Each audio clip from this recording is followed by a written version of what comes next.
The first shove I ever got didn't come from a stranger. It came from my own brother, standing in front of my barn with his finger pressed against my chest like he had every right to be there. Before we get into what happened, do me a favor. Like this video and tell me in the comments where you're watching from. I'm honestly curious to see how far this story reaches. That morning is burned into my memory. It was exactly 7:20 when I heard tires crunch across my gravel driveway. I stepped outside expecting a delivery, but instead I saw my brother Terrence, my father Elijah, my mother Denise, and my cousin Brianna walking toward me together. None of them looked happy. They were already arguing before they even reached the porch, each trying to talk louder than the others. Behind me, my horse Cass paced back and forth inside the fence, clearly picking up on the tension. The rest of my horses had stopped eating and were staring toward the driveway. Animals always seem to know when something is wrong. I was 31 years old and everything around me had been built through years of hard work. I owned all 42 acres. I had 6 horses I cared for every single day. After a storm destroyed the barn roof in 2021, I spent months rebuilding it with my own savings and my own hands. Nobody in my family had helped pay for any of it. Yet somehow, after only 4 days of lies and secrets, the people I trusted most were standing on my property acting like it belonged to someone else instead of me. That ranch was never a gift. It was the result of years of hard work, long shifts, and sacrifices that nobody else had to make. I bought it when I was 24 years old after saving a $38,000 down payment. At the time I was working as a vet tech, picking up every extra shift I could find. Someone called out sick, I volunteered. If the clinic needed weekend help, I was there. Every extra dollar went into my savings because I had one goal in mind. Life wasn't glamorous back then. I drove an old pickup that constantly needed repairs, rented a tiny apartment and rarely spent money on myself. While other people were taking vacations or buying new things, I was counting every dollar. Some months were tight, but I kept reminding myself that the struggle would be worth it someday. The day I finally signed the paperwork for the ranch is still one of the happiest days of my life. I walked into the bank alone and signed every document myself. Nobody co-signed the loan. Nobody offered financial help. The responsibility belonged to me from the very beginning and I accepted it without complaining. Owning a ranch wasn't easy either. The mortgage had to be paid every month no matter what. Fences broke after storms. Water lines froze during winter. The barn roof was badly damaged during a storm in 2021, and I spent months rebuilding it with my own savings and countless hours of work. It wasn't perfect, but every board I nailed into place reminded me that I was building something that truly belonged to me. Taking care of 6 horses came with its own challenges. Feed, veterinary care, supplies, and maintenance added up quickly, but I never saw them as a burden. Those horses trusted me every single day and I made sure they had everything they needed. The most important part of all this was simple. Every payment came from my account.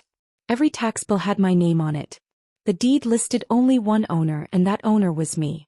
There was no shared ownership, no family agreement, and no hidden promise waiting to be revealed. Legally and financially, the ranch was mine in every possible way. That single fact should have ended every argument before it even started. Instead, it became the very reason my own family decided to come after everything I had worked so hard to build. Everything started 4 days before my family showed up at the ranch. I had gone to bed early after spending the whole day repairing a section of fence that had been damaged by heavy rain. I was almost asleep when my phone lit up on the nightstand. The screen showed 11:52 p.m. I didn't recognize the number and the area code wasn't even from my county. I almost ignored it, but something told me to answer. "Hello," I said, still half asleep. A man's calm voice came through the phone. "Am I speaking with Ms. Harper? Who's calling?" "My name is Reginald Voss." The name meant nothing to me, so I asked what he wanted. He didn't waste time. He told me he operated a private lending business connected to a card room off Route 12. Then he said something that made me sit straight up in bed. "Your brother Terrence owes us $52,000. For a second I honestly thought I had heard him wrong. "I don't know anything about his debts," I replied. "You need to call him." "We already have," he answered. "That's why I'm calling you." I felt my stomach tighten. He explained that over the previous 5 months, Terrence had borrowed money again and again while gambling, promising he would pay everything back. Instead, the debt kept growing until it reached $52,000. I rubbed my forehead, trying to understand why any of this involved me. Then he said the words I'll never forget. He listed your horse ranch as collateral. I couldn't believe what I was hearing. That's impossible, I said.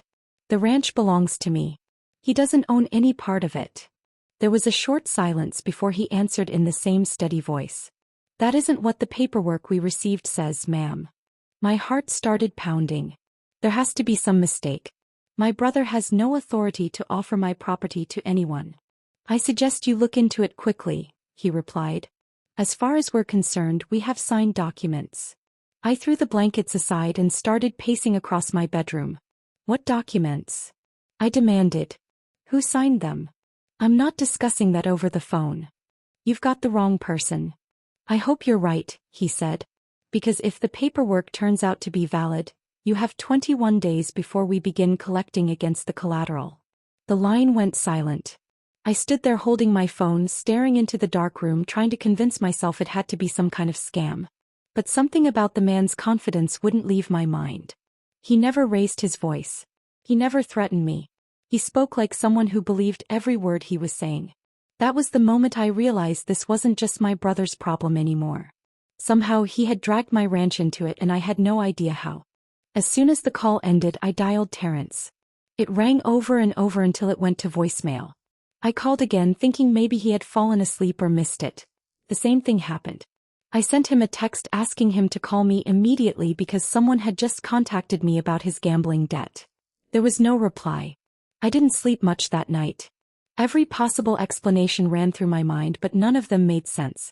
By morning, I decided I wasn't going to guess anymore. I needed answers. I called my mother next. She answered before the phone had even finished the first ring. Can you come over tomorrow evening? She asked before I could say much. Her quick response caught me off guard. It almost sounded like she already knew why I was calling. The next evening I drove to my parents' house. Terrence was already sitting at the kitchen table when I walked in.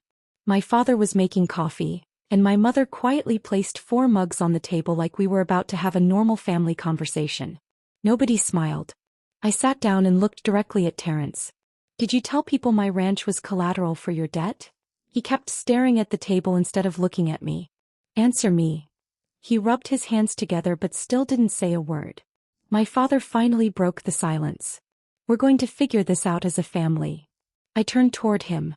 What does that even mean? Did he use my property without asking me? Dad sighed. Everyone's under a lot of pressure. Before I could respond, my mother leaned forward. You have the land, she said quietly. He's your brother. That's what family does. Families help each other. I couldn't believe what I was hearing. Help each other? I asked. Nobody asked me for help. She looked at me like I was being unreasonable. He's made mistakes, but he's still your brother. I shook my head. That's not the point. Someone called me saying my ranch is tied to his gambling debt. How could that happen? Silence filled the room.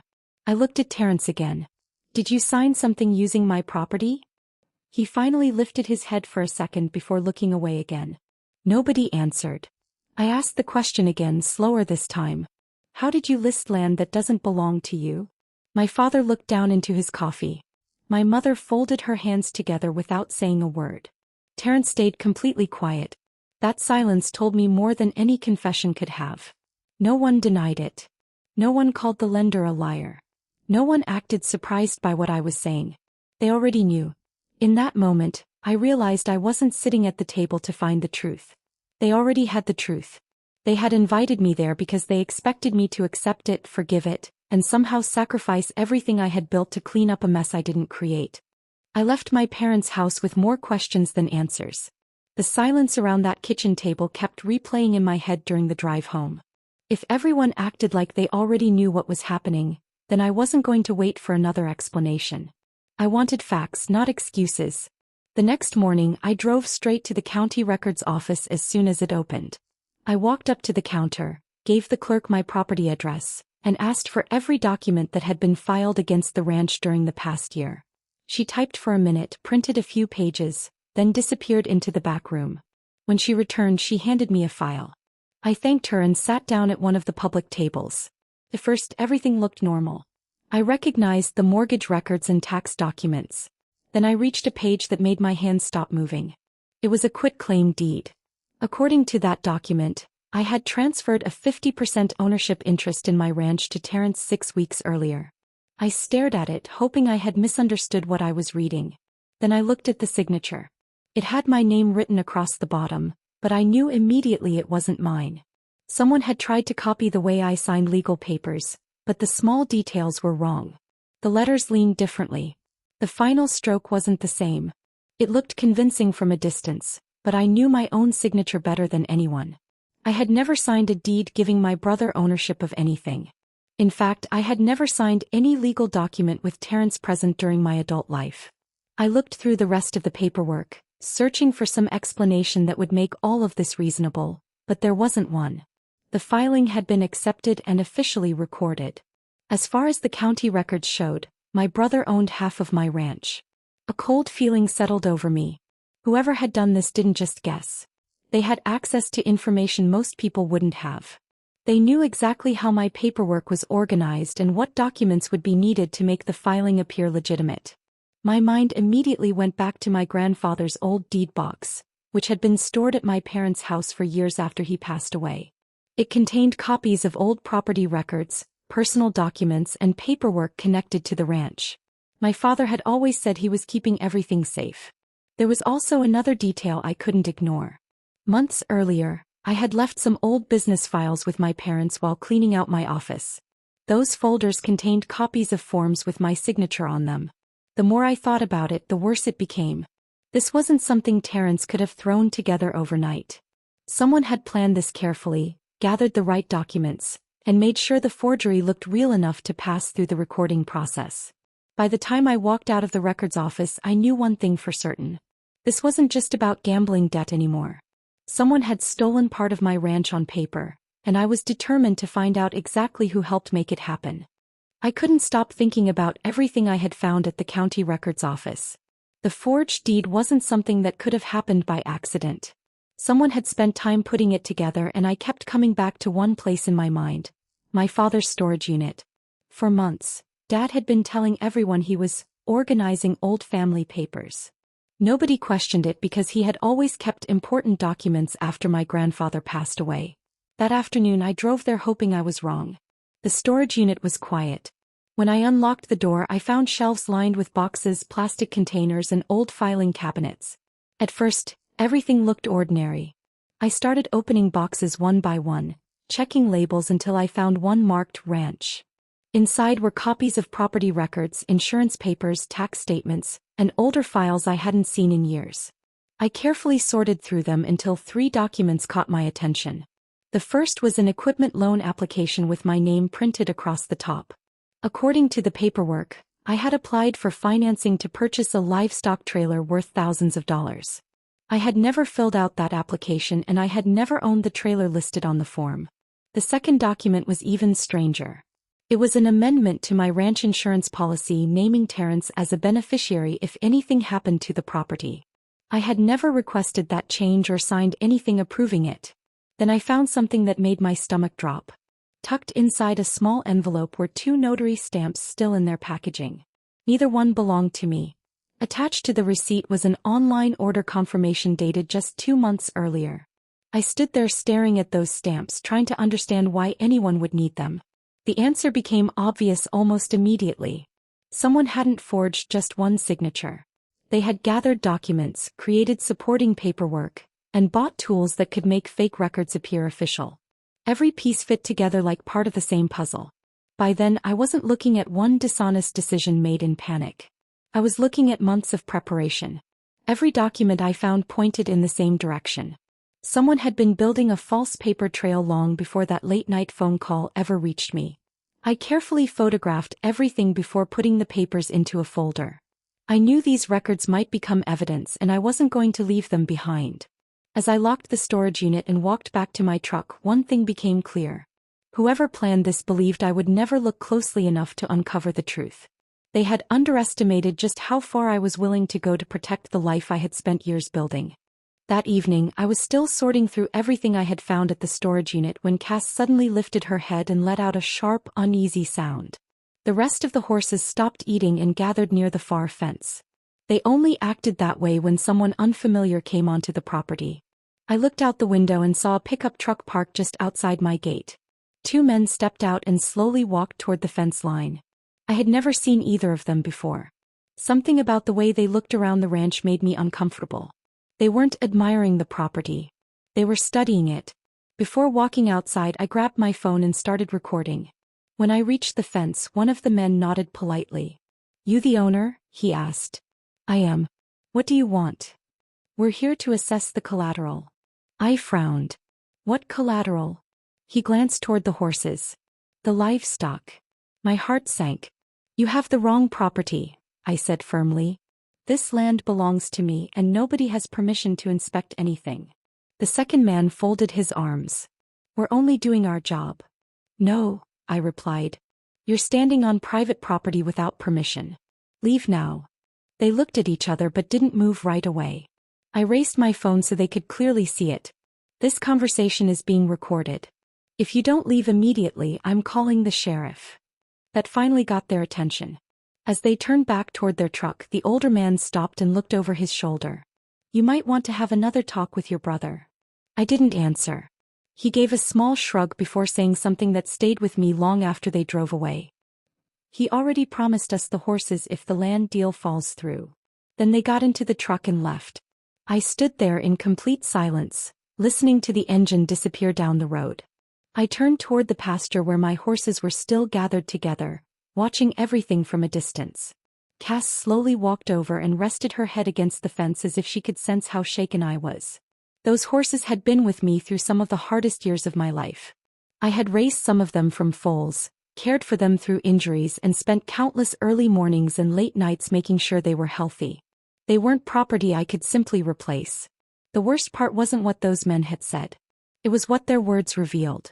Terrence hadn't only tried to put my ranch at risk. He had also offered the animals that depended on me as if they were bargaining chips in one of his gambling deals. At that moment, any hope that this was a misunderstanding disappeared. My brother hadn't made one reckless mistake. He had been willing to sacrifice everything I loved to save himself, and I knew I couldn't trust him for another second. The next morning, I barely had time to finish feeding the horses before I heard several vehicles pulling into my driveway.